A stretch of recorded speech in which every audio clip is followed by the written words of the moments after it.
Now that we're not muted, thank you everybody for joining us today. We are here for our first of two budget workshops. We've got 4 departments up today. We're gonna start off with recreation. Hi, everyone again. Are you okay with me sitting here? No, you gotta come and talk to the volume. Oh, here, let me get the mic. Yeah. Yeah, talk to the puck. We'll still consider it the comfy casual. Oh, yeah, so Just on. Okay, so I emailed everybody yesterday the stuff that you have in front of you, but in case you didn't print it out or didn't get time to look at it. This is the budget on an Excel worksheet for you. So our first budget line, of course, is staff. That's always our biggest increase, just because of the number of kids that we hire in the summer. And we have done the 75% increase because of minimum wage going up again. Which weirdly, it actually went up, I think, 80 cents this year. Because it's that whole thing where it hits 15 and then after that, it's being reassessed again. Yeah. I'm not sure, to be honest, but, so to keep it competitive, because a couple of years ago, you guys approved us being beyond minimum wage for these kids because you recognized it's an important job, which we very much appreciate, and also that it was hard to find staff because they can make more at Target and everywhere else. So, but to keep it competitive, since minimum wage is going up, we did raise that up to 75 cents. So you'll see in front of you, it gets a little confusing because the numbers are if staff comes back for like directors and such, which this year we didn't have directors come back. So if you added up the numbers under the change from 2023, that's not going to equal this number at the top line to your right. Because I went with not what was budgeted, but what the actual of what the kids made, like the ones we hired this year. Yeah. Do you know what I mean? So that gets a little confusing, but you can see what if they were to come back, the difference from this year to next year. Does that make sense? That's the only, Budgeted for the perfect scenario, right, having people with all that experience, but we'll save some money, of course, if we bring people. right, exactly. Yeah. I do like the box thing here, that's a nice one. Yeah, thank you. It's so hard to figure out how to get it all on one page and have it be understandable. So hopefully this worked. So I wasn't able to put as much definition, I guess, next to my request for the rec supervisors this year. So I did a full separate sheet explaining why I felt they deserved an increase this year more than usual. I'm gonna just kind of preface what I had written. We did do that salary survey, which was great for our admin positions at well-deserved raises for them. But in the process of that, I would really like to see people that have supervisory duties and, you know, those kind of higher level things. They really are forming the next generation for you guys. I mean, this year we saw it so much with the staff that they're supervising. You know, these kids have been through a tough time.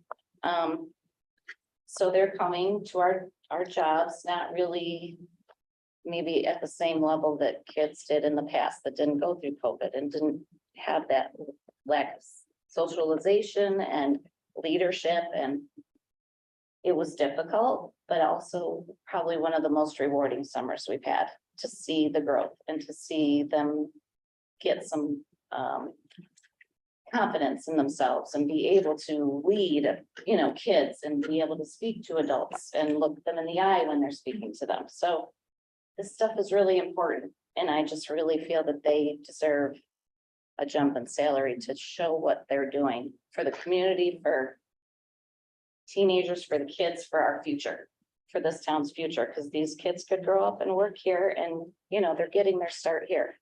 And you talk to a lot of the kids that are working now in our community and they loved this job and they learned so much. I mean, the number of references that we have to give for really big positions, even like positions, I can't think of the right word, but where they're in a job where they're gonna have security information, Mhm. like those high level, they're coming back to us to get references.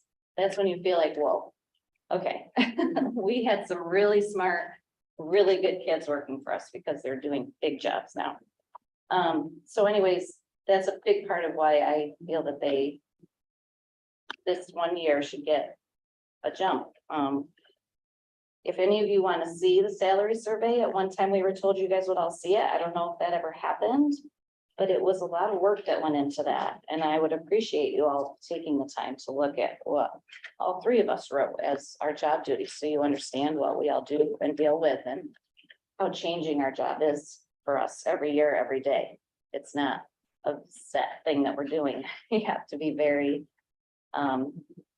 flexible and go with the times and changes that are going on. Does anyone have questions about that? Or need any more information about that? No, but you should know that, Alyssa, you know, as liaison, really came to us and made sure that we had understood, this particular, the grounding and exactly what you were, about the request, and it makes a lot of sense that somebody who cared a lot about the pay equity, audit, I think, one of the things that, you know, town manager who's doing also to make sure that all that work went into the job reviews. I think was the data that we got from that and the job reviews, and what you said, it shows us that there is this strong case to be made for any overlooked supervisors, because it was a given that supervisors were we thought maybe they could be aligned, but in this case, their pay wasn't aligned, given responsibility expected, training expected. So I just want you to appreciate know that. that this is not Thank like you. we're like, oh, thumbs up, thumbs down. We actually consider this and appreciate everything you did to communicate. I appreciate that very much, because it takes time for all of you to look this over and to actually consider it, and I really appreciate that. So. Okay, so moving on. A couple of the other things we did add this year, a pickleball coordinator. We had 80 adults register, and we, you know, honestly don't have the space for them, but they stuck with it. Brooke was amazing. I don't know if any of you know her. She's an advocate for pickleball around Onondaga County. She was the one cutting the ribbon at the new county courts. So she was great. She emailed everybody every week to find out who was coming. She'd come up with a schedule. She taught them how to play too. Some of them were new to it. And this sport is booming. I know some guy, you know, we get laughter about the pickleball, but it's big. And it's not just the seniors anymore. It is, the kids are doing it. My son went to Florida to visit friends, and all of his, you know, peers were playing it down there. So that just means it's going to be here too.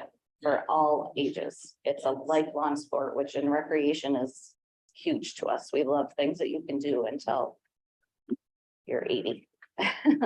So anyways, we added that position, and I wanted to pay her a little more than we did this year. We paid her like an incoming playground, but she's an adult and she did a ton of work. So I put in, I think it was $20 an hour for her. On that, I'm just, if you don't mind, I'm just gonna skip ahead. Another addition was under program expense. We did speak with Scott Sugar, the athletic director. I know we aren't able to get courts yet, but we asked them to line it so that there could be double the number of courts.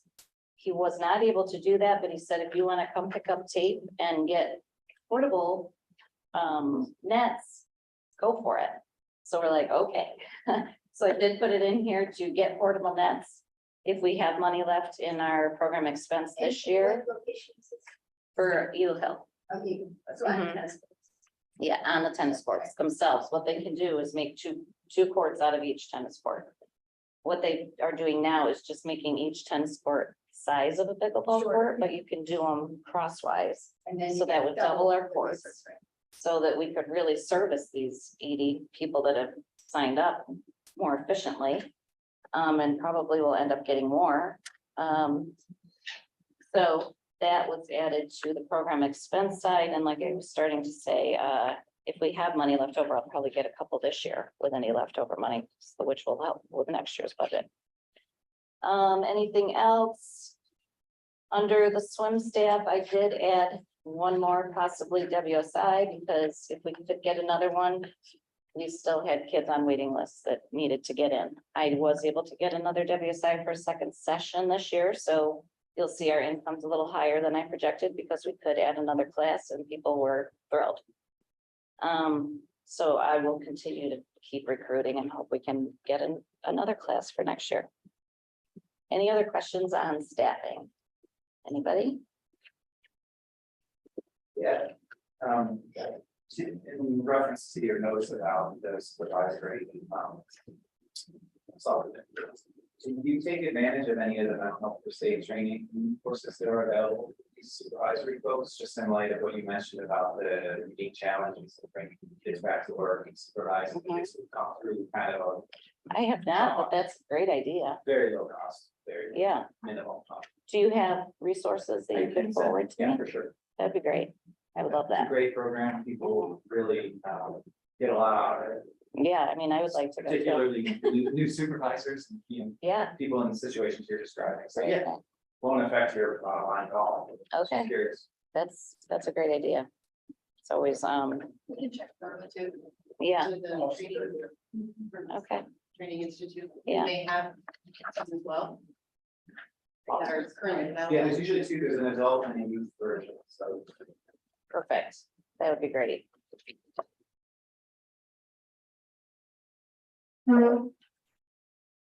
Anybody else? Anything? Medically, the health council. we did that. That I agree. It's going to. I know. I know. Great deal. I just wanted to thank you so much and also give also kudos to the way that you went after the advertisers, and. She was, I will give kudos to Alyssa because she was great. Yeah. Every month we met and she had more names. So it was Yay, great. great. Thank you so much. And the tracking of where the people are from is very helpful. Oh, yes, there was tons of zip codes that only had 2 to 4. So that's why I ended up, it wouldn't create a pie chart with that many slivers. So I just tried to kind of where things were, put them together like the couple from Rochester area and such, but yeah, Grandparents. thanks. I learned a lot. Did a lot of Googling. How do you do this? How do you make this chart? They came out here because of our terrific quality of our stuff. I know, right? So there wasn't a research, so. Yeah, it was. I am so impressed with all of that. Okay, so moving on, office supplies just went down a little bit. That is because we have started to pay for the toner. Thank you, Kay, for having the whole contract with Toshiba. Yes. So I didn't even realize actually Our savings. that this was happening. Yep. But that they, we aren't buying the toner anymore. She's paying a monthly fee, so that brought it down to $225. Mhm. So that's great, thanks. Seminars and conferences, the New York State one increased slightly because of the location, and also because just everything is getting more expensive. NRPA though, I had it go down because hopefully, knock on wood, we can do what we did this year. And we found an Airbnb close to the site. It's so much cheaper than getting 3 hotel rooms. Luckily, we all get along very well. I know. So we don't mind staying together. But we had noticed that like the city of Syracuse was doing that the last few years that we went, they had done that type of a thing. And we were like, why aren't we doing that? They're saving so much money. So we did that this year. We also got our flights earlier this year. So this year we have a pretty large savings. I honestly should have had the numbers for you, but I don't. But I took part of that and took that out, hoping that we can do that again next year. Association dues, the state is still trying to figure that out. They have a whole task force working on it, so I don't have specific numbers. But I put it the same as NRPA because I can't imagine that they're gonna charge more than National does. So we will have more information on that as it comes. Rec Desk, I reached out to them. They're increasing by $300, which is still a good fee. Yeah. Printing and advertising, that ended up going down because, let's see, the summer show, I talked with Christine, I noticed the last few years we hadn't used that full budget, I asked her, do you think this is a trend we won't be needing? Because of Facebook, all that stuff, so much more advertising is happening online, so we don't have to do as much of the print stuff, and she agreed that we could lower that. It was real high one year because we did like a TV package kind of thing. But they haven't done that since, so we've lowered that by 500. And the special events, same thing, honestly. Our special events at Green Lakes get so heavily attended that we hardly advertise them at all, because it's on Facebook and they share it on their state site and it's by word of mouth, so. That went down as well. Okay, so program expense obviously is our other big thing that we have funded. So everything pretty much stayed the same. I did add to Frosty Forest because our ice carving did increase last year. So I'm assuming it will be up again this year. Fish stock, we made the decision last year to have new staff shirts each year. The volunteers and staff just love that it's a different. It's usually a tie-dye of some sort to go with fish stock, wood stock, fish stock. So we did increase that. It honestly, it helps to get, it's crazy, but it helps to get staff and volunteers when they see they're gonna get something with it. So that went up. Pickleball, like I said, we added the money for the portable nets. And then Alyssa, thank you, Alyssa, pointed out that for the past few years, we've had these last minute programs that you guys ask us to do. She's like, you really should put money in there for that, because we end up spending money on the stuff we give out and it's not really budgeted for. And I was like, thank you for reminding me of that. And so yes, I added that line. And then I think we just thought of that there, okay, Bill mayonnaise route as well. She just told me about it. Yes, so we'll get those on the calendar. Okay, I'm sorry, I feel like I'm rambling. Is there any questions? I had one question. I Yeah. know, we're looking into this, for Adobe. We're looking into doing a business account for Adobe, so we can look into that more and see if we can lower that cost for, like, if we share across departments, I think. So we'll be looking into doing that cost. That's fine, as long as we're told ahead of time and it doesn't just get shut off one day when we're in the That's middle why I'm of. like, contracts. 2024 is coming. Yeah. So, So do you use Adobe for photo stuff? Got The biggest thing probably we use it for are the fillable forms, like Okay. all the staff, they have all that paperwork they have to do every year. We have to redo it all. They do fillable forms. My contracts with all my coaches and the background checks are fillable forms. I mean, the day it got shut off, I couldn't even open an Adobe form. It told me you're done, and I was in panic mode because, it bills to do this, it was a lot. But anyways, we'll be working on it. And yeah, I have no problem with saving money, believe me. It's just as long as we have time. I believe Kay saves some of her forms in there. So for her, it was a real mess because she would not get that information back.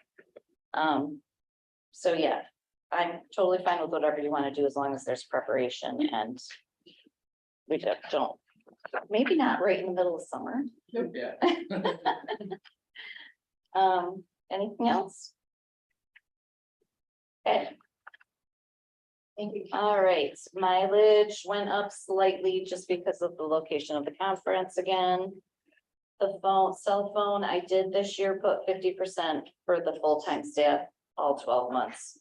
In reality, the number of times we're emailing and checking rec desk and dealing with coaches on our cell phones year round, it's not just in the summer anymore, it's constant.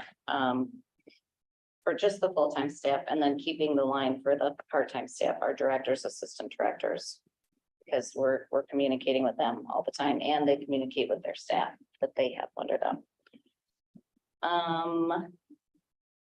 And that's it. So for revenue, now this is the part I really would like feedback from all of you. We did great, as you can see from my last chart on revenue this year. I did not raise the revenue expected for next year in line with what we did this year, because that makes me very nervous, to be completely honest. you know, it was a great year.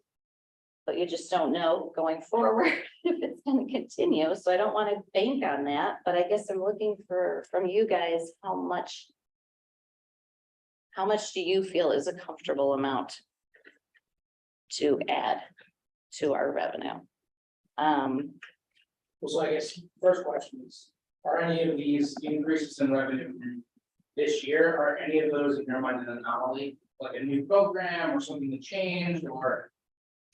Or is most of what changed repeatable and part of the plan? It's for the most part repeatable. Yeah. I mean. After going through COVID, that was like a punch in the gut, right? So then now I'm a little nervous Yeah. to count on money. But. So you just never know what's gonna happen, but then it works out because we didn't spend as much either during that, but. I would say no, the playground was very popular and I can't imagine it's not gonna be very, very popular again. I guess my worry sometimes is when you get so many one year, then people are like, there was a lot of kids there. And they pull back the next year. The thing is though, second session was even bigger. So that told me that the first session kids were happy and then came back again. So I hope that's What not about the case. percent? That's what I'm kind of looking for from you. The difference you figure is 22,500. So if we try to Somewhere in the middle. trend maybe a third of the difference on each line. You know, for the pickleball, I saw $300 increase, maybe just bumping it up by 100. Now, see that one, there were so many, That's something. to think about. I feel like some of those people won't come back because they probably ended up not coming. Although we will have double the courts, so maybe they will. Yeah. And you're seeing, if you look at the national trends too and everything. Yeah, Yeah. yeah, Maybe I understand you correctly, so then like a learn to swim, you increase capacity, you got another instructor. exactly. So that's That I kind of can- estimate, you can increase capacity, Yes. and that's a pretty safe, yes. But it's safe, except every year it's new staff and finding those kids who will go through the training and come back. So you For everything that I think, I've got the other side yelling in my But ear, see- what if you don't get that many But kids that's what to a work again? that's what a budget is. So you Yeah. budgeted for the extra WSN, you can budget the revenue. Yeah. If the extra Okay. WSN doesn't materialize, neither will the revenue, but that's not. As long as you guys understand that, when I end up under what I budgeted. Yeah.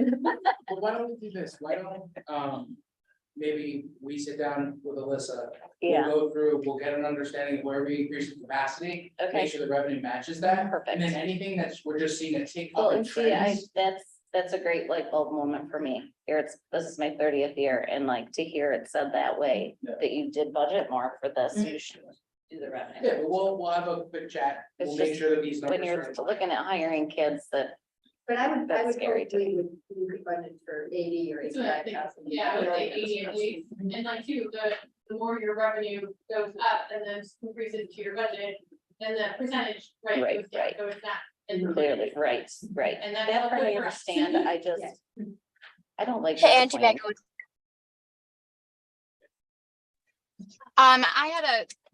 I'm driving now. I'm on my way to town hall, so I don't have the numbers in front of me. But is there like a year over year trend, average an increase in revenue, like excluding the years of the pandemic? Like, are we seeing like on average revenue increase a certain percentage, and then this year it jumped up really far, or is it kind of all over the place? It feels like it jumped up a lot this far, but you're right, that is probably because of going through COVID, and then even the year after COVID it's Like a been a slow recovery or burn. so. Whereas this year, people were back, you know, they're ready, so. So since you mentioned you have been here for the fact, you Mhm. could look at what was the difference between 2018 and 2019 or Right, something, and just say, hey, you know, it was $20,000, was that a surprise? You Right, know, right, and- right. And maybe reassure. Well, and we yourself, also but, raised rates this past year. You know, I don't which think is part anybody of that. was leaving you because nobody showed up for COVID year. but- No, I know, it's part of my personality that I like to please people, which is not always a good thing. So, you know, Well, just make the pandemic go away and everything will be happy. No, I think we'll plan to sit down, we'll look at some past revenue, Yeah. we'll get some good trends, and I think we can. also understand that I'm putting this budget together in the busiest time of our year. Yeah. Yeah. So even last week when I finally really got to focus, Alyssa will tell you that I did a better job and got like, so yes, I will take the time to look Yeah, it through looks those very nice. past years. For revenue will be my new focus. Now that I have time. Can I suggest something to you Sure. about, this, we also, when you're getting grant support at town board level, if there are grants that look like they're not going to be labor intensive in terms of managing, and they can be like laid over, included in things we're doing, like we're already meeting the criteria for things, Mhm, then that's another way to just, impact the Yes. revenue line for sure. mhm. And so it's something we can start to build over time, not suggesting it for this budget cycle as a requirement. The other thing is just as a parent, and I'll feed ideas like this to you, to Alyssa, really, for different conversations, is the last week before school is tricky, or I'd say the week before Labor, depending on where Labor Day is. Mhm. It's so hard to find coverage and support, and there were very few camp options. You know As you well why? know, because there are no kids sitting around anymore. There's no staff. They're But, all back to college. right, but I know that, so that is a huge market, I would say. So even though we have a model that works with the teams in some way, there are still other kinds of providers. That's just what all I'm suggesting is from a need standpoint, and we back it up with It's just like a 1 week they can't say, and it would be very hard. right. Yeah, Well, yeah. well, because our teachers that are our They're also directors, trying to, they are in their classrooms getting ready for the kids. yeah, The college kids are back to school. yeah, it's very tough. So I It's don't really know. tough. So I mean, I don't know if maybe when you go to the Yeah. conference, if that's like a question to, to. Right, back right. Ideas on, anything like that. yeah, Great. Yeah, those are the only, and also I just thought that heard for people that think about, Oh, the classes. class? Yeah, it was really great. And so Good. thank you so much That's for also awesome. trying that and yeah, going for making something new like that. that's great. That's good to hear. Nice. All right. Any other questions? So let's make sure we can, we'll find some time out of this, we're gonna talk revenue. Perfect. And then just that we do it in the tentative budget that I give to the board on the 22nd, so that we're not, that we're not increasing So- revenue after that. So you want next week? Exactly. Yeah, that's when we're gonna honor that. And Yeah, Thanks. Okay, thank you very thank you much. all. Thanks. Appreciate your support.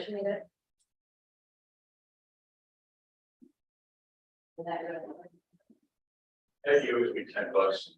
She said if I came in right on time and saved her from having to go and do a presentation. To be fair, we got a 4-minute late start, so I was supposed to save her in the film. I haven't. Okay, so next up, we have assessment.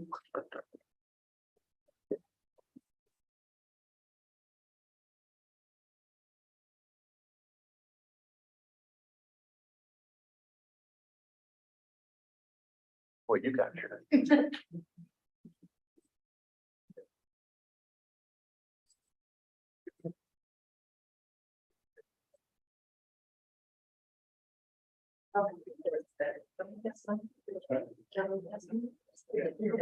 Thank you.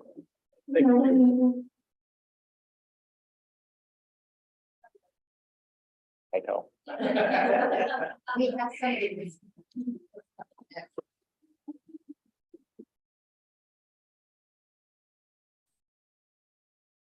For my next rendition, I would like to go and do something from Frank Sinatra.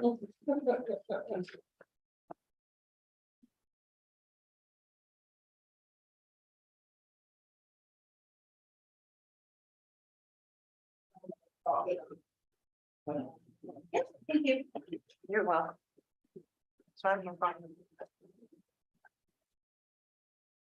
Nothing really earth shattering about this budget as opposed to last year's budget.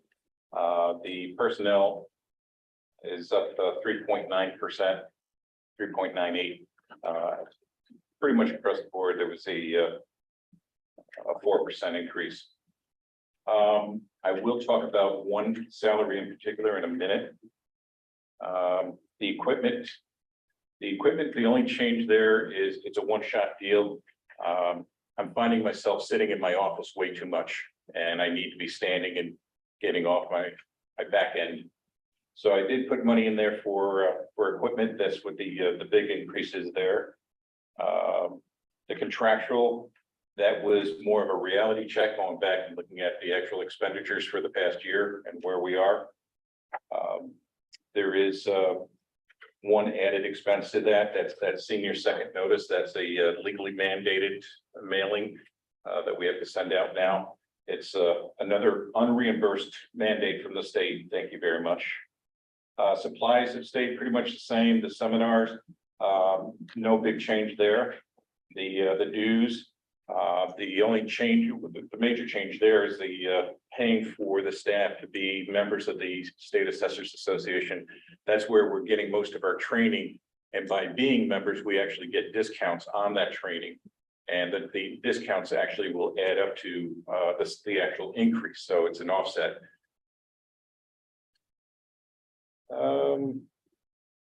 Information technology hasn't really changed, and neither has the printing of the tax bills. The one thing, if you've noticed back up on under the contractual, I kind of squirreled away some money right there. I've got one person in my office, Kristen Howe, who is one class short of being certified as an assessor. And what I would like to do later on in the year, once she gets certified, is to take that 1,800 and shift it over to the personnel and give her a pay raise. It's more of an incentive. If we're investing the time and the money into her training and she's doing excellent, then she ought to be rewarded for that. Down and easy. And the 1,800 is going to somebody else now, or No, that's just when the time comes? when the time comes. So I have a question about the training. How many staff go to each one of these things? Like I see that it's usually 1 or 2 at a time. It depends on the course offering, and it also depends on who's already taken the classes. So it's kind of a wheel of fortune type of thing when it comes up. Right now, it's getting Kristen that one last class, and then I'm looking at both Ryan and Pilar and getting them to move along that same path and get them certified as assessors as well. It's really unheard of in New York State for the staff to be certified. I think that speaks highly of what we do here. So once I'm certified, will I never get to? Oh, no. Well, didn't the whole team go down to Cornell this year? Went down to Cornell. There's 2 major events during the course of the year. The one is the conference coming up at the end of September. It bleeds over into October. The only ones going there are myself and Chris Del Fuco. Chris, being the assessor in Tully picks up her tab, so that saves us expenses there. And then so far as Cornell is concerned, that's a golden opportunity. It's a target-rich environment for getting education. Well, especially considering how far we are, it just makes sense to have it there, wherever we can go.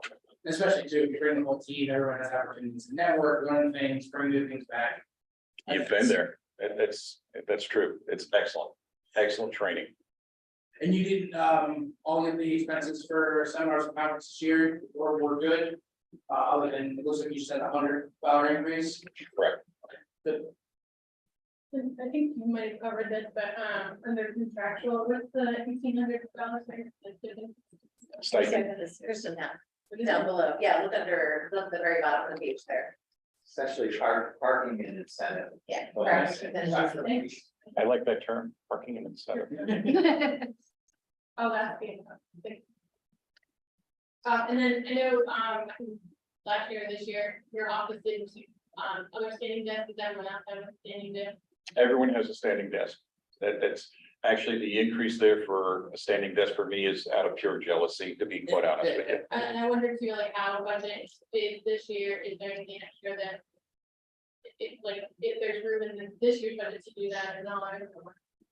Oh, to do it soon. Yeah. Yeah. Well, why don't you, real quick, we'll look at everything. Sure. if we've got it, we think we're gonna have it, we might as well just order it now in this budget, then we can pull it from here, but if we don't have it, we'll just grab it.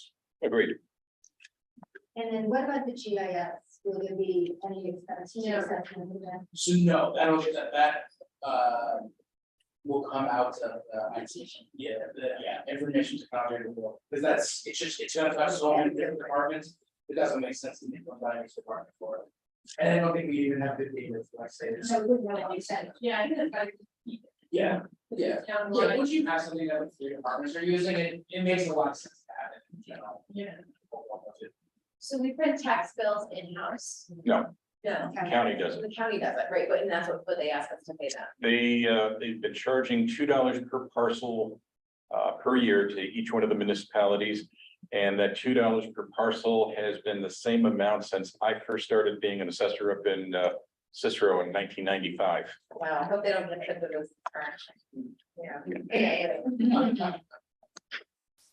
Thanks. But you do it postage. Yes, And which is what these COA notices are, that's the. change of assessment notices, right? And you did those this year.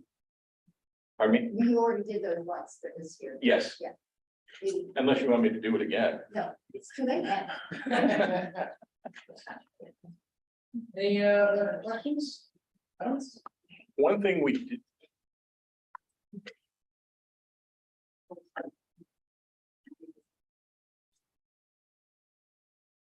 One thing Maria and I didn't talk about was the Board of Assessment Review. Yes, we did. Well, we You didn't said print you it out wanted- We wanted to reduce it, like that, but I didn't print it out is what I'm saying. Okay. because you didn't add it. You didn't add the Well, interest. it's a separate, it's a separate. Yeah. line, but, Right. Yeah, what I'd like to do is increase the hourly rate. I don't think the Board of Assessment Review has seen an increase in the last 10 years. And I think that's being on the conservative side. Yeah. Right now, the chair of the Board of Assessment Review gets $45 an hour. And the other two members get $40. And we don't have to increase the budget for the Board of Assessment Review. We've got, the Board of Assessment Review is budgeted for a worst case scenario. And I think things are pretty stable here in terms of the number of grievances that we have to deal with. So I think we can actually make that change in the hourly rate without impacting the budget. Do you have an idea of what you want to move it to? Increase it by $5 per hour for each board member. So looking at the current budget, like they're only at 35% of their budget.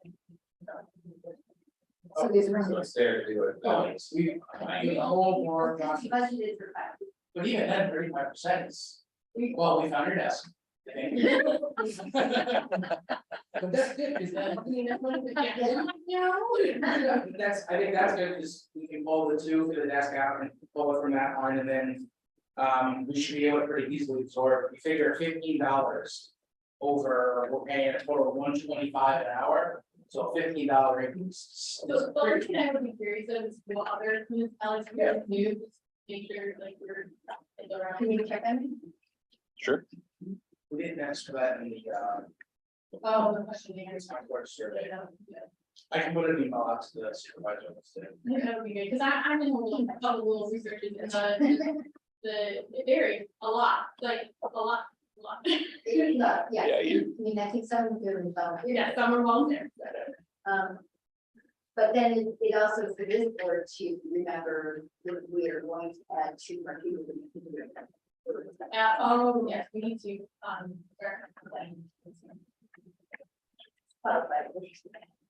Yeah, the interested was the hard part. Because it's an odd schedule. It is, you really need a very, very flexible schedule. Yes. Okay. I would like to just ask you at the end of all of this, who was really the easiest department to get through? That's yet to be seen. So I would suggest that you connect with and claim about the furniture vendors, they use focus screen. Yeah, we'll take a look. at Make your selection. Thank you. No one I can. it. Hard to make that pop up. what would happen to the current thing? Basically. Yeah. Yeah, I'm just replacing one. I've got that credenza Yeah. But the overhead, that's the only thing that's gonna get changed in there. To keep the big desk and just that piece. Right. No, So fat head, just. we'll find some place for it, or, Yeah, probably not. yeah. Yes. We can talk about the temporary desk, let's see my, Oh, I agree. you know, really fancy. Thank you. Okay, thank you. Okay. 50 minutes ahead of schedule, that's up, we got to work.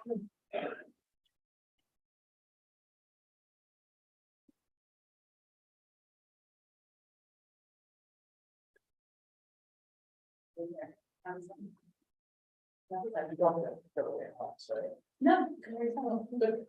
No, I really put it on the but the sound. Because now. Sure. Okay. One of that.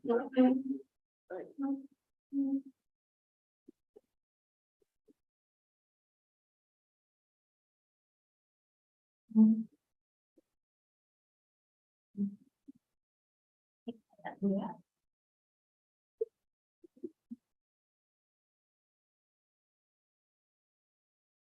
All right, there's a handout coming your way, thanks to Maria, here, that kind of outlines our budget proposal. We use the computer program, but because my computer skills, as John well knows, are not very good. I wanted to hand out kind of an old fashioned form that we used last year as well. That's what everybody's. Is it? Okay, good. I know there was general guidance for 4% salary increases. The overwhelming portion of our budget in the court system is based on salaries. So if we were to ask for a 4% increase for all of our employees and kept every other cost the same, our budget would be $242,380, which is a 3.8% overall increase. We're asking for less. We've found some additional cost savings. Our requested budget is about $1,100 less, which equates to a 3.36% overall increase. We've got a couple minor increases that we've requested regarding office supplies and dues, associations, publications, just general cost increases that are consistent. The main way we've saved some money is by reducing the line item for seminars and conferences to $500. There was a $5,500 allowance. I can tell you that as long as I'm in this position, I am never going to ask to go to New York City or Saratoga or anything like that on the taxpayer's dime. There may be some conferences locally that I would want to go to, but I don't think it's right as an employee to go to those things and request the town pay for it. So I don't think we need to have that, but we'd like to assign that money in other places, which I'm going to get to in a second. All right, let's start with our court security. I think everyone on the board knows that we've had a little bit of an issue finding people who are willing to serve for us. We do have some folks, but it's a struggle to have 2 people for every court session. And as you can imagine, the folks that come to the court are generally not happy. They're folks that they have a dispute with somebody, they were arrested for an offense, perhaps they're being evicted from their home. You got people that aren't happy. And we have a metal detector there for a reason. There can be issues. As you know, we had an issue in the spring with somebody that was not overly happy and it caused a lot of problems. So it's important to have the appropriate security there. It's important to protect the other people in the courtroom. It's important to protect the people who work here. We really need to have 2 people present for every court session. In speaking to Chief Casalia and looking at market rates in the area, we're paying about, I think it's $41.60 per hour for security right now. Unfortunately, it sounds like a lot of money to me, but it's not sufficient to get the people that we really need here. We're asking that you increase the hourly rates to $52 an hour. I believe that's consistent with market rates. I believe that would allow us to attract more folks. We can mitigate the costs somewhat. We're using virtual appearances, as you know. We're going to continue to do that. Not every case lends itself to a virtual appearance, but we're going to do that when possible. But we believe we've at least budgeted for $52 an hour, we're requesting that. We're averaging, we think, about 3 hours per court session per person. So it's 6 hours per session. There's a mandatory minimum that we're gonna be paying up 2 hours. We can't really ask somebody to, give up their plans and come here and then have them go after half an hour and give them $25. No, that's not gonna work, but we might be able to save more than that, depending on how the virtual appearances go and how things work out. We've also kind of built in a little bit of a cushion in case there's a jury trial or something that requires a special session, but we think that's reasonable. Let's talk about our court staff. I really believe that we have the best court clerks in the county. We have Jeanette Zacharias, we have Jan Stanley, and we have Megan View, our part-time clerk. The three of them are just incredible. They have a lot of responsibility. They're keeping track of records. If they lose those records, it could cause a problem for somebody in the future. There's a lot of money that comes through. I think it's before anyone here was on the board, but probably 10 to 12 years ago, our former court clerk stole about $200,000 and went to state prison. And the records were an absolute mess. The people that we asked to come in and save us from this were Jan and Jeanette. They each have about 25 years of experience. They are the most experienced people in the county. They're the ones that other clerks ask when they have questions and they have problems. They've each done a fantastic job in terms of streamlining operations. We used to operate, each judge had court each week. So it was 4 times a month. And they've been able to figure out a way to streamline things and increase efficiency to the point where now we regularly have court twice a month. So that saves an incredible amount of money.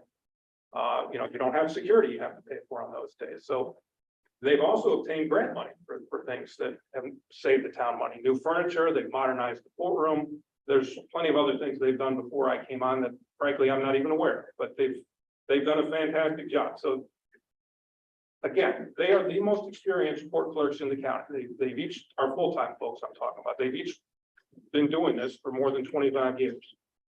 I think they're underpaid. And I say that with some knowledge, looking at See Through New York, a public website that you all are, I'm sure, familiar with. There's a court clerk in Salina who had worked for about 15 years or so. And according to the records on the computer, made $60,388 in the year 2022. Okay, now, if you were to assume that that person got a roughly 3% cost of living increase in the last 2 years, in 2023, and would again get a similar increase in 2024, that person would be making in excess of $64,000 for this next year. There's also a court clerk in Clay at about the same level of experience, about 15 years. That person made about $57,500 in 2022. Again, employing that same analysis of 2 consecutive 3% increases. In today's dollar, that person's probably going to make somewhere around $61,000. Our court clerks are not making anywhere near that much, and they have a lot more experience. And frankly, I'm concerned. They're both incredibly loyal. They both enjoy working here, but they have been approached in the past with job offers and been asked to consider going someplace else. I'm sure they wouldn't be happy that I'm telling you that, but it's true. And I think it could happen again in the future. Anybody who works in the court system knows that on occasion there are problems in other towns in their courts, and they have to bring somebody to fix it. And court clerks with that level of experience are hard to find. So what I would ask that you do is increase their salaries to $59,700. It's not at the top of the range. I think frankly, they probably deserve more than that. I'm not asking you to give them a whopping increase that makes them the highest paid court clerks in the county, even though I think they deserve that. But I think that's reasonable. I think it fits within the budget, given the savings we've identified. So that's what I would ask that you do with regard to both Jan and Jeanette. Our other court clerk, who I haven't mentioned as much, is Megan View, who's very good as well. She's been working here for 8 years. She gets paid $19.76 an hour. She doesn't cost the town anything in terms of benefits, in terms of vacation, none of that. she's underpaid as well, quite frankly, when you look at market rates. There are other part-time clerks who've been hired in other towns. And they're making, 22, 23 bucks an hour or more right off the bat. So again, I'm not asking that you jump her up to some huge amount, but I think a reasonable increase for her to $22.50 an hour kind of puts her at a parity level with other court clerks.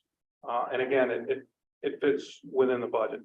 What are the percentage increases for the clerks that you mentioned so far? Well, they're each make somewhere in the neighborhood. I don't have their exact salaries in front of me, but Yeah, it's a little, I think it's about 11%. 11%. yeah. I would ask that you, with regard to the judges, okay, again, there was general guidance of 4% increase. I'm asking you to limit our raises to 3%. And frankly, I'm hoping that you're gonna adopt our budget as I propose it, but if you do have to cut anywhere, I'd ask that you cut it from the judges' salaries. That's how important it is to me that these clerks be taken care of. I think in terms of retention, and I think in terms of fairness, it's the right thing to do, particularly when we're below, the level of budget, if we just gave everybody a 4% increase. So that's what I would ask you to do. I mentioned last year a little bit about revenue. And I want to be clear that I'm speaking for myself and for Judge Pavone when I say this, that it's not the court's role to help balance the budget by imposing fines. We would never do that. That doesn't enter into the equation in any way. However, our revenue is probably not all that great compared to past years. This year, we project revenue coming in at $70,000. Last year, it came in at $60,000. There's been kind of a consistent drop off. It may be starting to tick up again. That's probably due in large part to the pandemic and some other factors as well. Chief among them is the fact that the legislature has made some changes, making it more difficult to collect money. There's a limited now opportunity to impose suspensions when people don't pay their traffic fines. Folks are allowed to make partial payments. Again, that's the legislature's prerogative. They've done that, but I want you to understand that that is a large reason why, if you look at our revenue and you say it's down, that's why. I've given you in your handout a copy of our revenue report from August. And if you take a look at that, you can see that we collected about $18,000 in fines during the last month. But if you look at it, that sounds great, 18,000 bucks, but only about 6,300 actually goes to the town. The state collects a huge premium. I should also mention that we've got file cabinets downstairs with probably well over $1 million worth of judgments that we can't really collect, and they're not a whole lot of value, but we fill them out anyway and take the judgments in the event that folks hit the lottery, or you can garnish their wages or whatever. But that's the other reason why we don't have as much revenue. It's hard to actually get people to pay. Here's one suggestion. I talked a little bit about it last year, but I think you might be well advised to consider some local ordinances. A, it shifts the money from the state on the traffic infractions to the town. But B, there's a real problem with what I would refer to as the AUO thirds, the aggravated unlicensed operation of a motor vehicle in the third degree, which the legislature has seen fit to make a misdemeanor. Also, there's operating with a suspended registration. That's a misdemeanor as well. Do you have the code? Are there, is it specific codes in this? I don't know if they're going to be the codes on your form, but I can tell you the sections of the vehicle and traffic law. Okay. If that's helpful to you. It's 512 would be the suspended registration. And 511(1)A would be the AUO third, the aggravated unlicensed operation of a motor vehicle. They're both misdemeanors, which means that we have to assign an attorney to represent these folks. Now, I can tell you that the next time that the DA's office seeks and obtains a jail sentence for somebody with one of these cases will be the first time that I've seen. Nevertheless, we have to assign an attorney. Assigned counsel rates have gone up to $158 an hour. That was a recent increase. That was $60 for misdemeanors. It's gone up 2.5 times that. That just occurred earlier this year. It doesn't really come out of the town budget, but it's coming out of all of our pockets. And it's a large part of it's coming from the county. I hate when I get those cases. Okay, but I have to assign an attorney. At the end of the day, what's likely to happen is the person's most likely gonna plead to a lesser violation. There's gonna be a fine imposed, $150, $200. May or may not, probably won't get paid. It's not uncommon for me now to get a voucher from an assigned counsel attorney saying I put, 10 hours into this case. I want to be paid $1,500. Does that make sense that we're paying somebody $1,500 and maybe bringing in a judgment for $150 or $200? It doesn't make any sense. Particularly when, if you do get some money that comes in, it's going to go to the state in large part. So what I would suggest is you may want to explore this with Mr. Proteski. I'd be glad to offer more input at a later date if you want it, but I think it would be wise to create a local ordinance for both of those charges that I mentioned, where they're not misdemeanors, they're infractions. You don't have the expense of having to pay for an attorney, and whatever money comes in now goes to the town. And we're allowed to supersede states. Well, there's rules about the ordinance. It can't exactly mirror the vehicle and traffic law. Mr. Proteski could probably help you with that. I'd be glad to provide some input too, but I think it's certainly something that's worthy of exploring, because I can just see money kind of being wasted with these kind of things. So I mean, especially in this sense, I would want to see kind of data, like how many cases are being in this, then what is that, like, what is Well, I could tell you that voluntary? on a given night, and I don't have the exact stats in front of me because I wanted to focus on the budget, but in a given night, I might easily have 15 of these AUO 30 cases on my calendar. And yes, some of these cases get adjourned over to the next day, and they do seem to drag on for a long time, but each case with the new assigned counsel rates is going to cost the taxpayer somewhere around $1,500. And you're just you're not bringing in enough to make it worthwhile, and it's not a deterrent, frankly, to getting people to stop driving with a suspended license or registration. The easiest. Refresh, so I have the first series that section 512, registration suspended in your state. Yes. What was the second one? 511. 511, I believe the subdivision is 1A. That's an AUO third. There are different levels of AUO. And what's that number again? That is operating with a suspended license, aggravated unlicensed operation of a motor vehicle. There's different levels of that. There's an AUO first, which is a felony. I wouldn't advocate fooling around with that. There's an AUO second, which is kind of a higher level misdemeanor, but that carries a punishment of up to 6 months. There's some reasons to keep that, not fool around with that either, but if it were up to me, I seriously think about creating a local ordinance that kind of gave the police an option. They can still charge an AUO third when it's appropriate. And the real problem is not when there's a DWI and there's also an AUO third, because in that situation, they're obviously going to be assigned an attorney regardless. The real problem is when it's an AUO third and there's a speeding ticket that goes along with it. Yeah. So Which is not a mystery. the speeding ticket is not, the AUO third would be. So I've got to assign an attorney in that situation. So it's kind of a way to efficiently add some efficiency to things. Yeah. But then also too, it's, at the end of the day, it's in taxpayers, and it turns the lowest charge related to infractions. Right. I just don't understand the part where we're supposed to. People on the turn.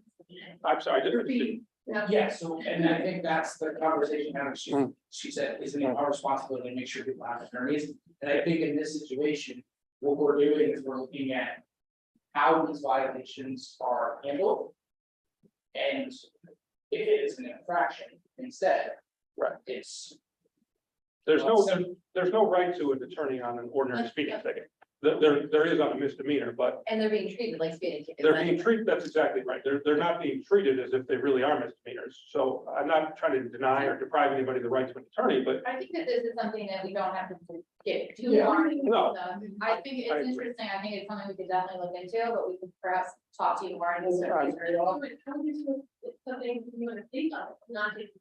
Well, so I think that's the idea, is that you would have the ability at the local level to get in front of this, state maybe changes their mind at some point in the future. But what we'll do is I will run some time, anyone who's interested, will meet with him, meet with the judge, and then we can kind of just understand what we would be considering. Then we can do our research.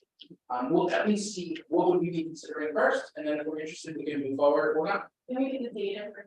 Yeah. in that, and then I have one question too, with the, digital, or. The virtual appearance, Virtual fair. Yeah. Does the public have access to that? it does, if they want it. Now, they have to, I mean, it's not live streamed for everybody to see, but if somebody wanted to be part of it, and Just like they can come to that court. yeah, anyone can still come to court who wants to. The courtroom is always open. We never close the courtroom. So any, passive observer can come down and watch what's going on. If somebody wanted to get into the screen and they let us know, I suppose we could make arrangements for that to happen. Okay? So do reporters ever do that? It's happened before where they've asked to be part of things. Generally, I've found that they actually come to the courtroom. They're probably more interested in the kind of cases that would actually be a personal appearance as opposed to something that would be virtually. My understanding is that we changed the time of court, I mean, the whole COVID thing seems that different, but it sounds like there's actually some shifting in the time of the day and when virtual sessions are scheduled. Could you just explain? Of course, I have a little bit more flexibility in my schedule now than I did when I started. So I try to do things, if I can, in the afternoon.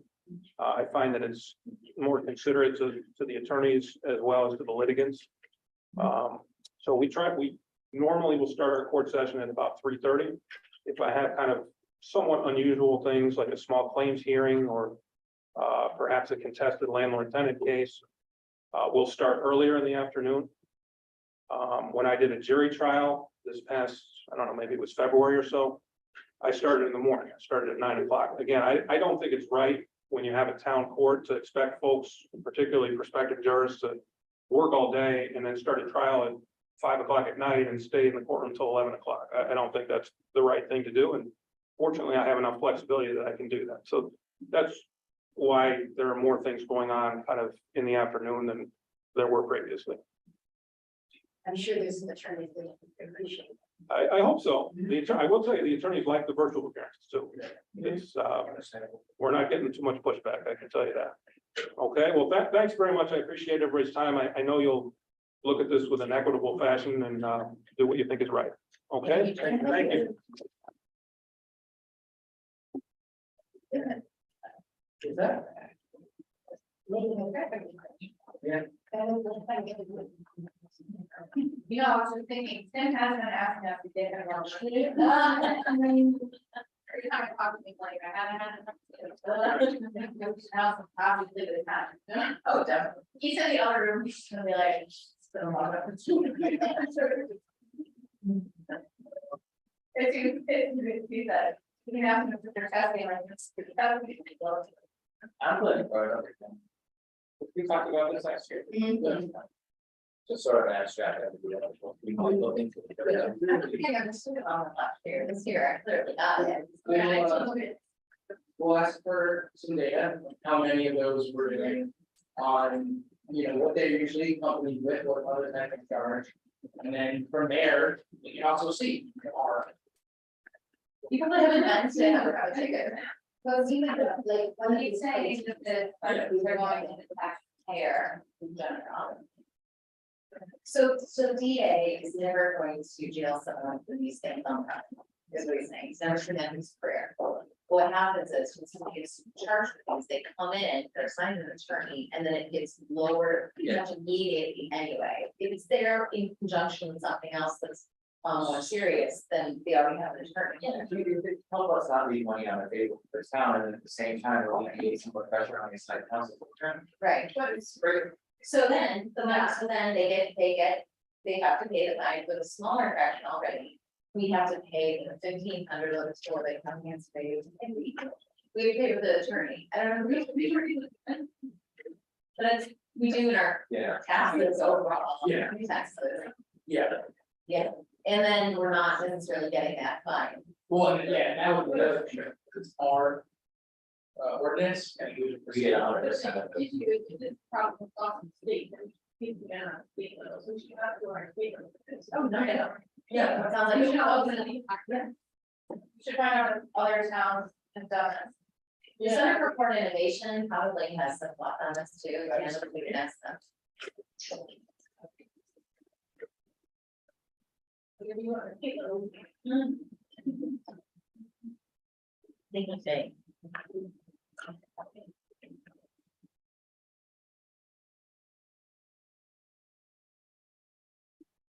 What time is Jason's supposed to here, but it's not until. Yeah, there's a. Okay. Heather, how was Charlie? So far, so good. That'll bring all. How they, Vivian seems very happy with all that. Oh yeah, was mortified about the bus stop this morning. But she's through, and Vivian will be walking her every day, and mommy will say, tell me you're kidding, Vivian. Tell me you're kidding, you're not serious. Vivian's like, absolutely, she wants me everywhere.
Okay.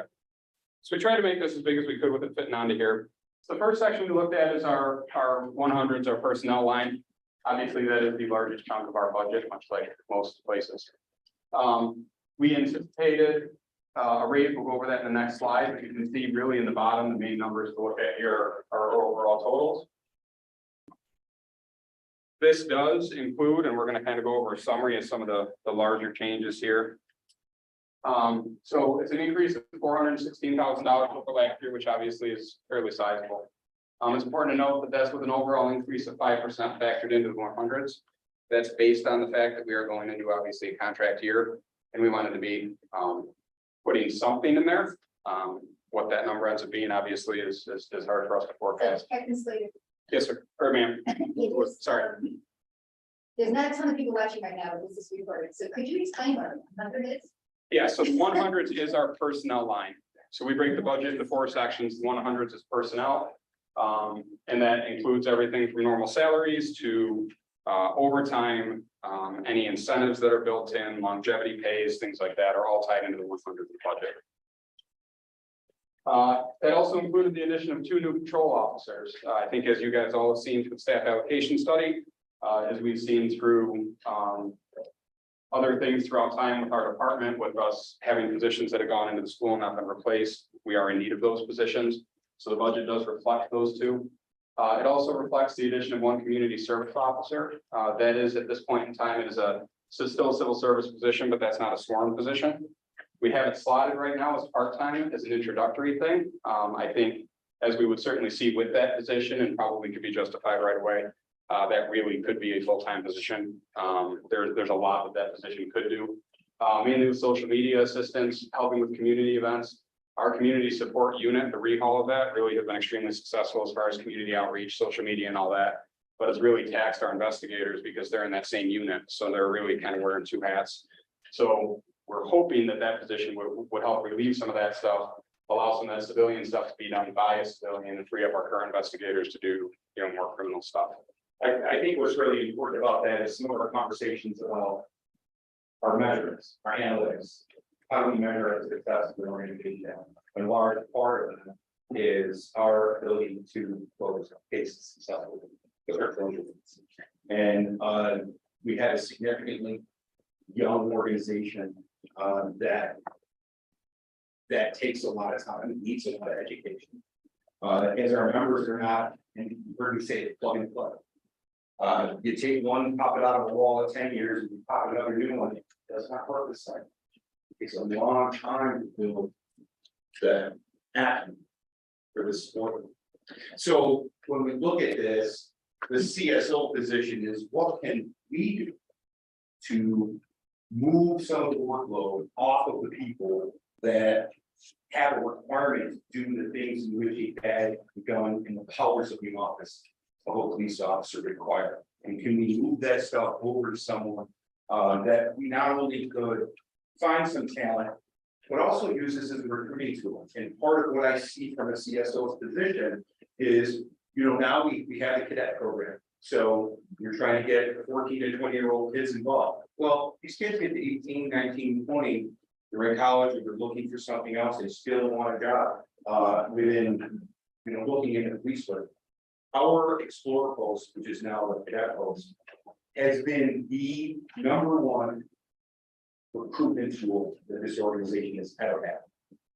This is just one of the next steps. How do we take somebody that's already from the organization and have an opportunity for them to go from cadet, not paid, to they're going to college, they're going to OCC, living in the area, wanting to pursue these, being involved in this department.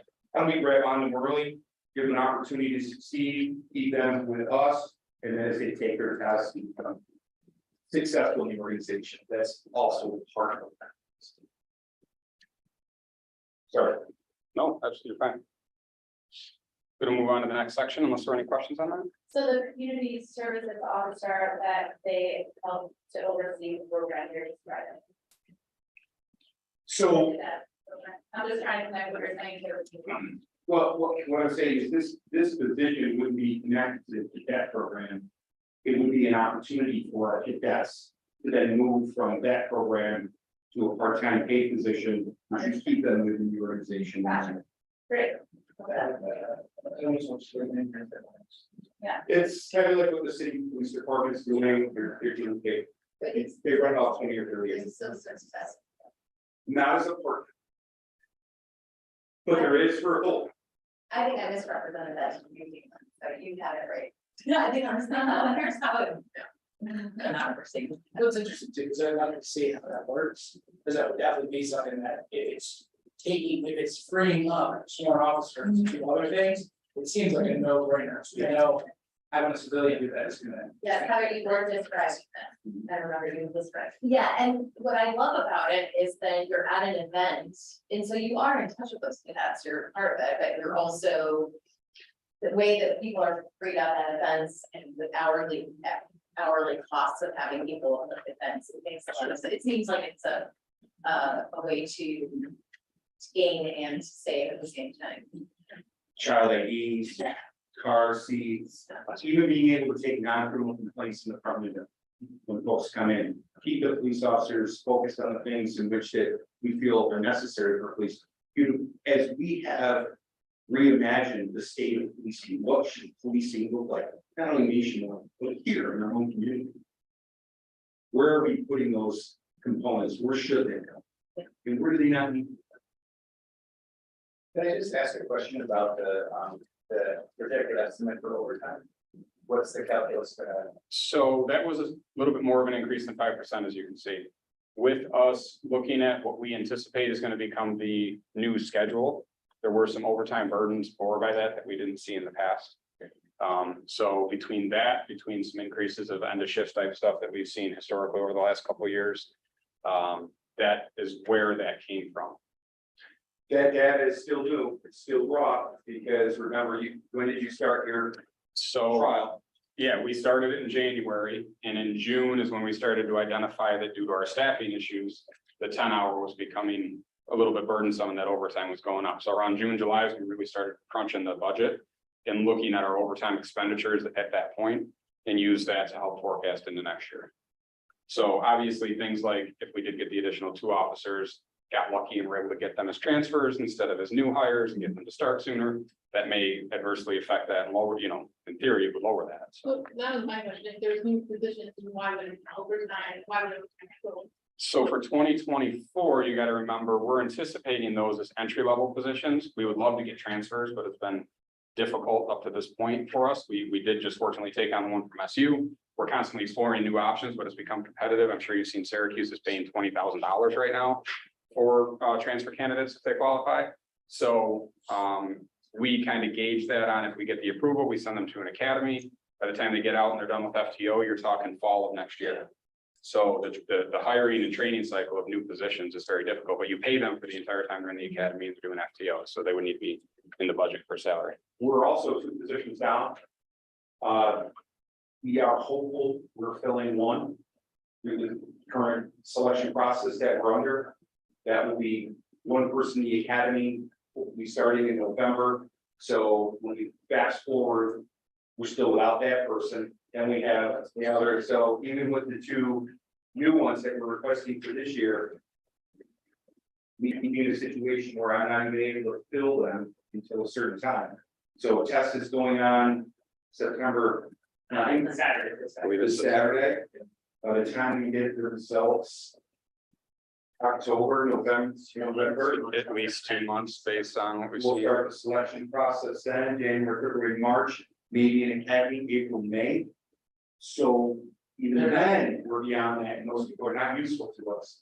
So that's why we're a little concerned about that, and maybe as we adjust, we can encumber, we can remove funds and adjust to make sure that we're. Important to remember that we don't have this type of lead time, 9 months to get somebody minimum, these schedules work out. And I think that's really what this budget is reflecting is by adding those additional positions, that buys us space so that we have spaces to have that lead-in process without saying, okay, we're at 38, we can stop hiring, because even if we're at 38, we're really only at 35 at best, so it's more so, it makes more space to accommodate the reduction in the pool that we've seen, which then allows us to be more flexible with the training folks. we've talked about this being an issue that, if we don't recruit them, we don't ever get them.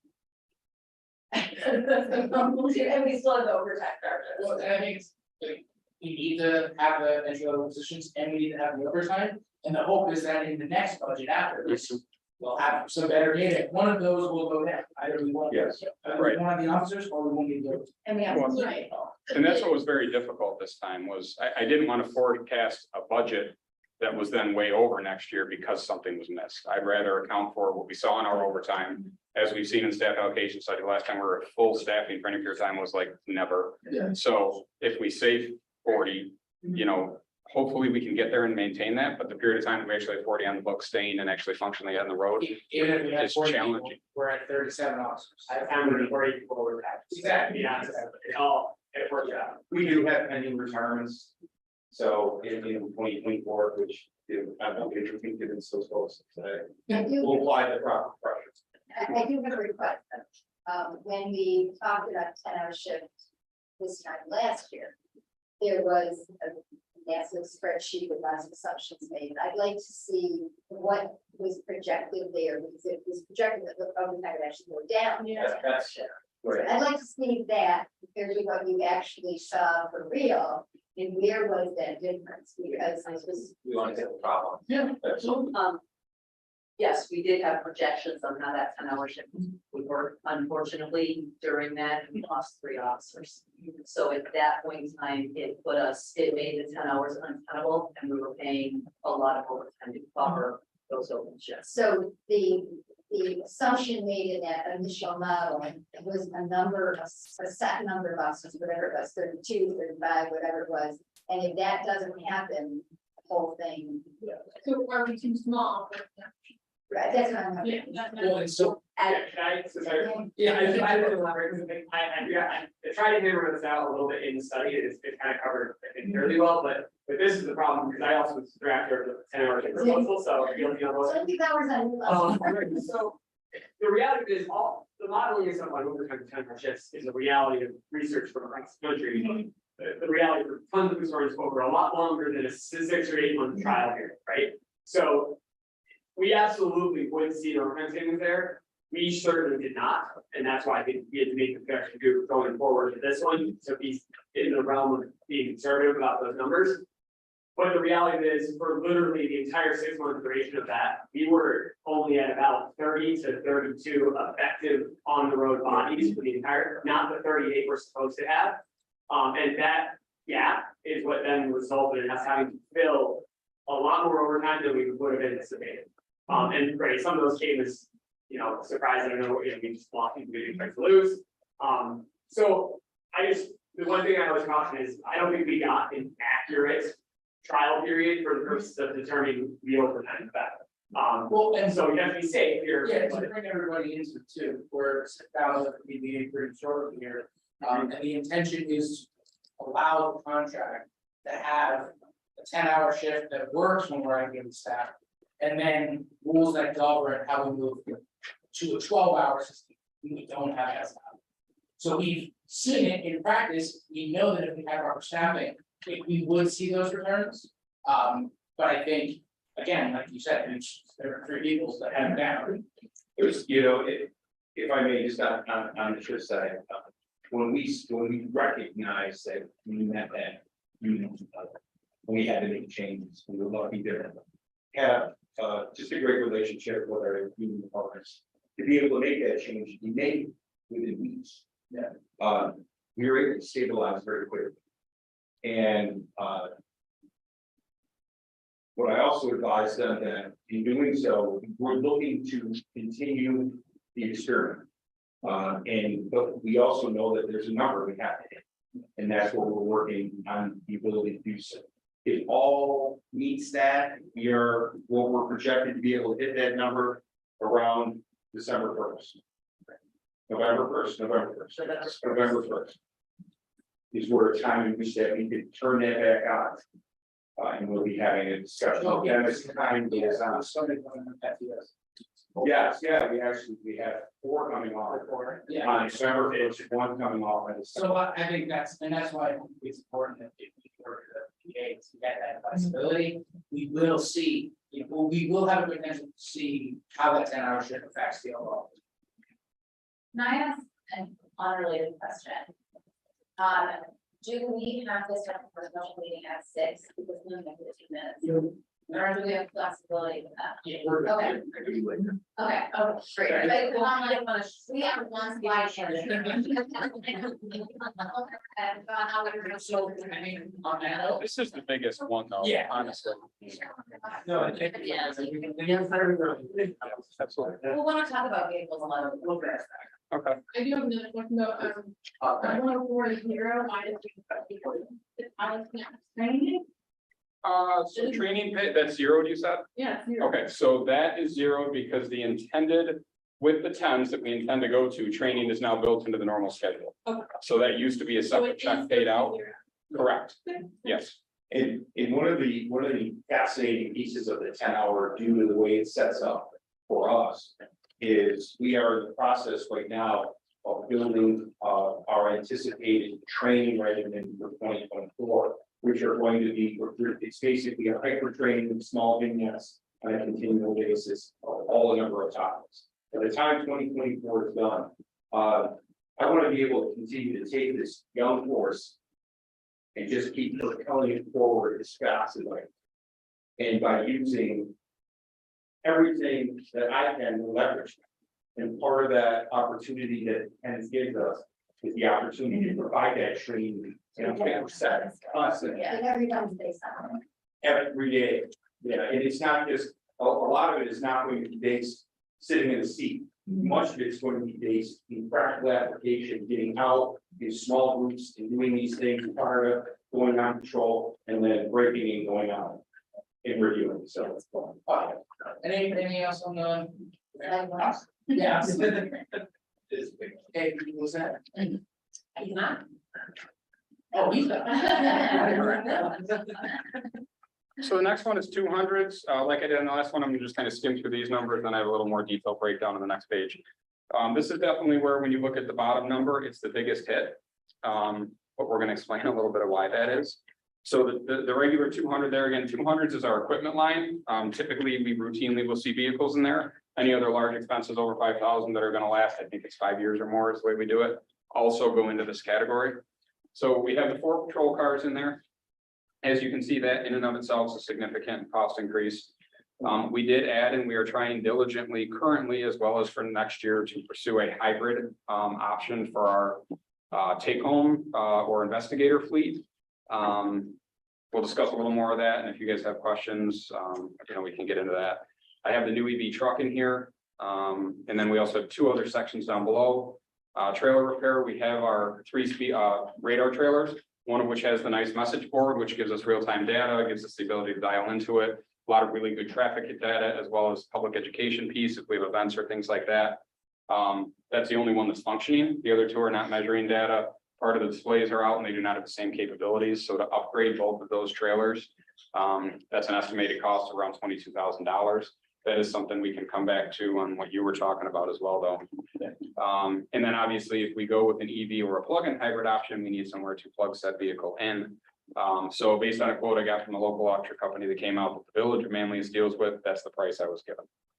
So further breakdown. So it's an overall increase of almost 160,000, which was the budget last year. So that does sound like a lot. It is a lot. We might be able to look at some grants for I think Edward, Yes. TV charger. Well, That's the one I know I can speak. I mean, you could like, we can phone that. So putting a charger in there. Well, Yeah. I'm really glad you brought that up, thank you, because I think that was a part of when we engaged with these folks. We asked that, because we were concerned about it. Yeah. So where I had suggested putting it, we were gonna be able to run 3 lines of conduit to the main power source, but it would be transportable. So it would be able to be something they could disconnect. It's as short of a run as possible. So it's a total of less than 20 foot of wire from the main power source to the charger. And that. It doesn't involve any pavement removal. It doesn't involve any major infrastructure, no new power being run. So if you guys remember when we had all the work done over at the PD, we had those 2 portable trailers, those were powered off an old cell tower. And we asked them to leave that meter active. So there's significant power there, and the electrician said we could run up to 3 chargers off of it, so it would be, you'd be out some money, but the overall functionality would be able to go with that somewhere. So patrol cars alone went up 32,000. I wanted to just throw some pricing in there. In 2020, when we bid the Durangos and Explorers and ultimately went to the Durangos, that was the pricing, 31,200 for a Durango and 35,061 for an Explorer. The pricing currently on New York State Marketplace as of this morning, around 41,000 on average for a Durango, and the current Explorers, because of some changes Ford made, the standard motor in the Police Interceptor is the hybrid. You have to pay more for the lesser motor, is $49,000. So those increases over that 2-year bid period are significant. There is talk, and it looks as though as of recently as yesterday, that Dodge is going to continue the current platform Durango into next year now. There's still no open period of bidding on that yet. But if we end up having to go away from the Durango, the least police vehicle we could get is that Explorer, or look at the Tahoes, which are even a little bit more expensive than that. So that's where that cost increase is coming from. Yes, Can I just ask you at some point in the presentation for you to do, and also for the purpose of this recorded, and the public will want to know this. What is wear and tear on a police vehicle, patrol vehicle versus, any other vehicle? Because I think the average person is thinking, these should last X years or whatever, that's the Right. general sense. so overall on our fleet, we're fortunate in the mileage sense. A lot of times around the 80 to 100,000 mile mark, we're able to turn a car over. We hope to. If I turn a car over, it doesn't just go away. It then goes to like a school resource officer position. It goes, sometimes it gets decommissioned, being used as an admin car. The lieutenant, for example, is driving a decommissioned patrol car right now. The big thing for us is the engine hours, and then when that car is getting used. So it can be sitting there at idle for 2-3 hours, being prepared for patrol, trying to stay warm in the winter. They don't have the ability to be covered. There's all the electronics on board, the computer, the modem, all of our dispatches through that. Our watch guard system is powered by that. So the car has to stay running for the systems to function.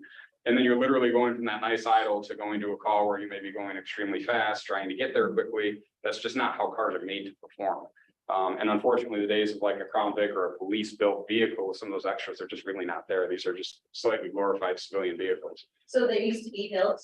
Yeah, so the police, when you got them, you had upcharge alternators, or you had stronger suspension systems, better cooling systems, things that were made more for patrol, that these cars just don't have. So we see, I mean, you're seeing a lot of patrol cars around that 100,000 mile mark, the maintenance really increasing. If you've seen any of the Dodge dealers, unfortunately, the Chargers for the state police have been in there a lot because they've had some frame issues and top end motor issues, and it just, the way they're used, the way they run, the way they go from 0 to 60 much faster than most people drive. It's wear and tear, and then sometimes the environment you're driving them. So it is significantly more. I would say that when you look at the hours, it's close to like 200 to 250,000 mile equivalent on our motors. Thank you so much. Yeah, you're welcome. How big is our fleet? How many vehicles? In the entire department, it's around 30. The patrol fleet is 13. Those are your marked cars that you see. But this, the school districts, obviously, they have cars. We have some additional cars for training and things like that.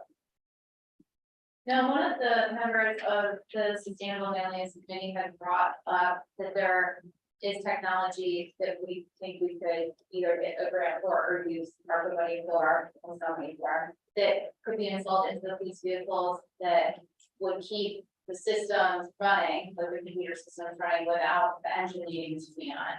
Are you? So that's true. It's similar to what the fire departments use. Those all require shoreline power still though, which would require for the fleet to be able to plug into them, the 4 to 5 cars that sometimes between shift change, running, and you also have to consider what location they're sitting at.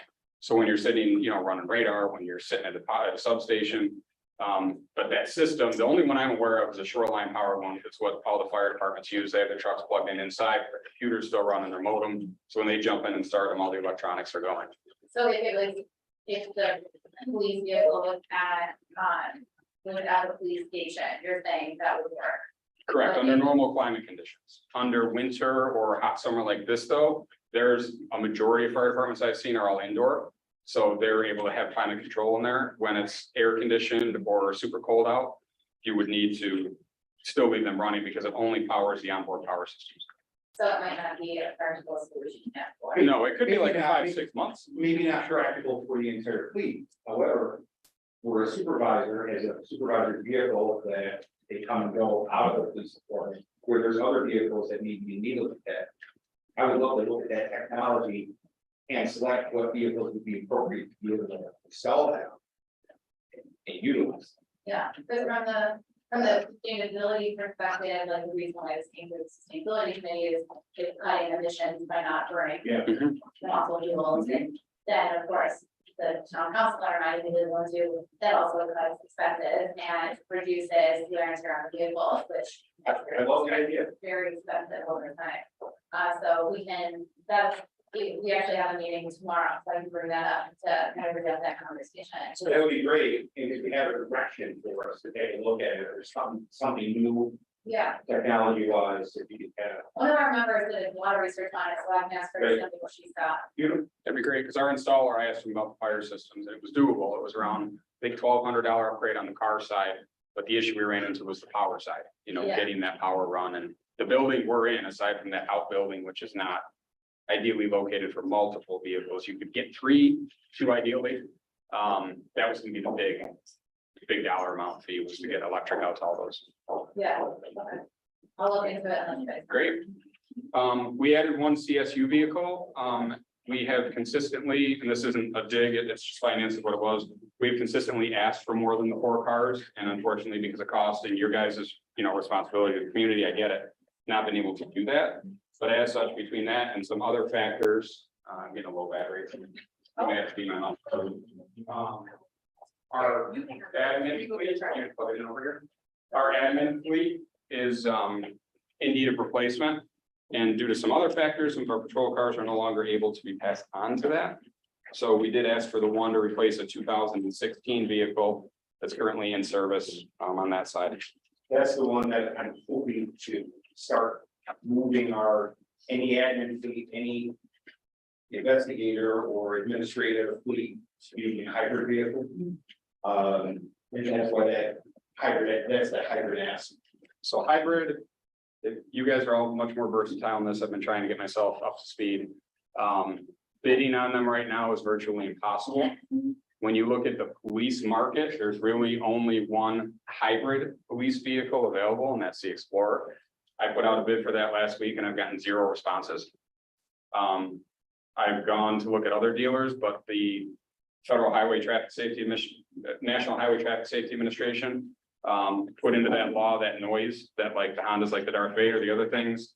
That can't be bypassed under a certain speed. So for law enforcement, if you're trying to go into a neighborhood or if you're doing investigatory work, that's a clue that you're there. Being able to disable things like parking lights or daytime running lights. Some of the cars allow you to with the e-brake, but obviously it's hard to drive with e-brake on. So we're finding that when we're looking at the civilianized market of vehicles in the hybrid area, it's very challenging for us to find something that'll meet the law enforcement needs. So we are trying. I'm hoping something comes back on the Ford bid, but that's been a challenge. And I have hybrid in here. That's an error. The Ford Lightning is fully electrical. That's the one that we had put in for the grant last year. By all looks, it's in the final stages of its final approval. That was a grant for $50,000. The trucks, as of last year, March, when we looked at the bid, was $55,000. I'm told within 2 to 3 weeks, they're hoping bidding will open up again on those. But pricing, I have no idea what it's gonna look like now. They've been, pretty hard to come by. But that would be, it was around 55,000 last year, 50,000 comes back in the grant. So even though that shows a, significant bump there, keep in mind 50,000 will come back to the revenue side for that vehicle. Captain Slater, that's the JCA grant, is it, or the Modern Justice? Is that the DASNY grant? I think that's DASNY. Okay, yeah, okay, Yeah, so, yeah, okay, thank you. once we get power, that's not a gas powered computer. That's a joke.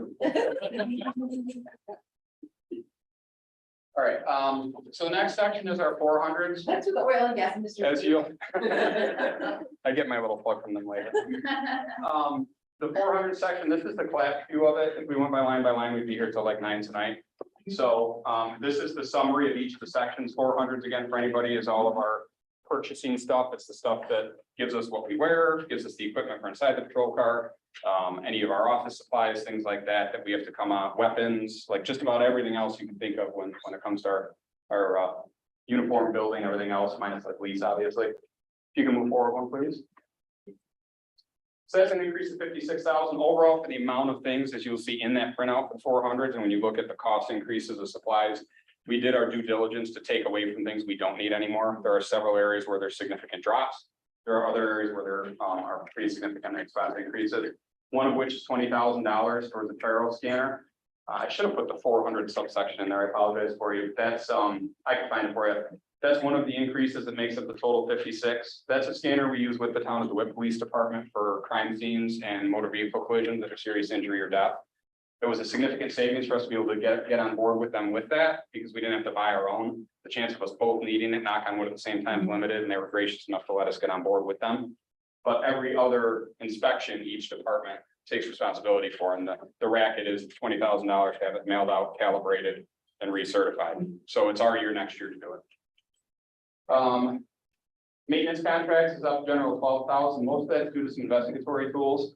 A lot of the online tools available to us, as well as like cell phone extraction devices and other things, cost has just increased for them anyway.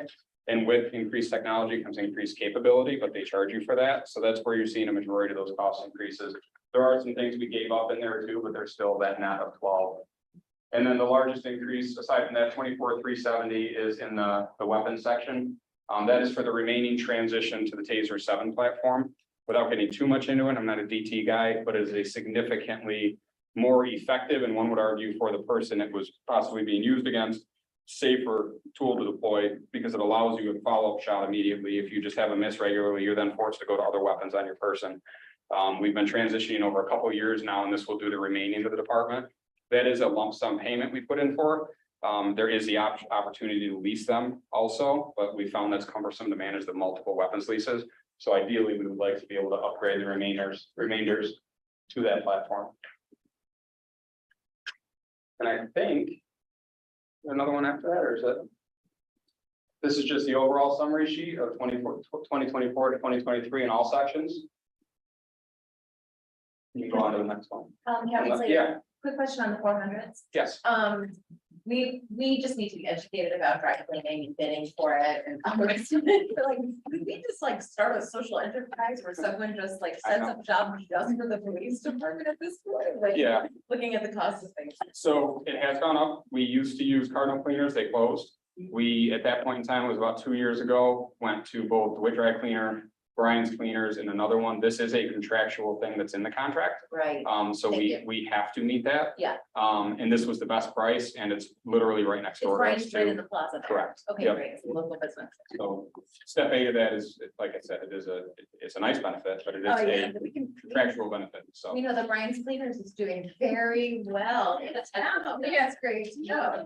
Have you seen our uniforms? Looking at this budget, it looks like right now we're about 40% of that budget, that line item there, so why is it increasing? I asked Sharon to look at what we've paid out versus where we're at and project it, so I'm guessing it's just either been more use by people. As I said, their cost it was more than we were paying for Cardinal Cleaners, which I don't know if that's part of what Cardinal Cleaners did or didn't do. And with us building the budget late or mid 2022 for last year, I don't know where that all corresponded with Cat Schaefer for when Cardinal announced they were done. Yeah. I was So I'm not sure if that's why it's so thinking I can sizable. do the- To get a little bit. Yeah. Yeah, we can certainly look, Sharon, it's a monthly bill paid out, and we can Well, look at. we figured too, by the time we're adopting this, we'll have a lot more data to look at, and if we're still in like the 60-70 range, then we can probably. Keep it in the- Yeah. Anything else in those? With the 400s, that's a lot. Make sure everyone is gonna run home and start this whole packet. But the one other thing I did want to touch on is we did put in a request to Assemblyman Serby. Just pull up that email. After some conversations, we received a really nice inventory of vehicles, and we saw a couple different things. We did send over a request, that includes, some we're seeing in this budget, 2 upfits for the trailers. We also asked for 2 new trailers, because we know this is, these are tools that residents love to see. It has a real impact, so we have put into those. I threw in another one of the speed spies, because I know that's a great tool. And then we did put in for 2 hybrid vehicles. I marked him as patrol vehicles, but understanding that that's the admin side, we're making the ask. He has to see if it's appropriate for the pot of money he's got. But that would be, once, I'm hoping we'll get an answer within a month. And that'll really inform, quite a bit that's in here. Even though it helped too, right now we're, 10%. Yeah, so you figure if we offset the one CSU vehicle that's in here at 45, I think. And then it would offset another 22, so you'd be talking a savings of more than 70 in just this budget, plus, I mean, the additional pieces, which are great. So, I will make sure everybody knows when we get a response on that. But other than that, are there any other high level questions? I'm sure I will be sending over lots and lots of questions every week as we get closer and closer to budget adoption. But anything else from the board?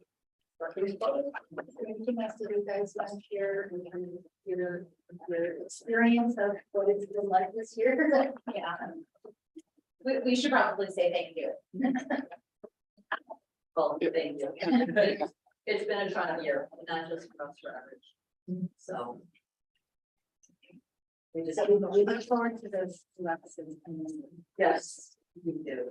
And, you know, yes, we have a young department, but sometimes that's kind of nice because they bring in a breath of fresh air and they kind of reinvigorate us that have been here for a little while. So they bring something new and very good to the table. They're excited. They're excited to be here. They're dedicated. They're educated. They're inclusive.